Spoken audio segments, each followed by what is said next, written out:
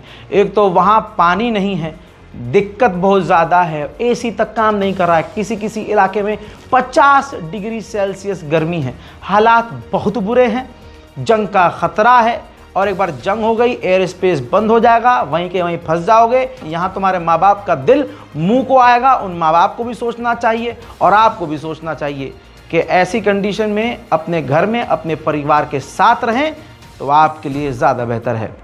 बस मेरी जिम्मेदारी थी, मैंने इत्माम हुज्जत कर दी भाई। आपको मानना है मानो, नहीं मानना है मत मानो। इस रिपोर्ट को शेयर कीजिए। जय हिंद।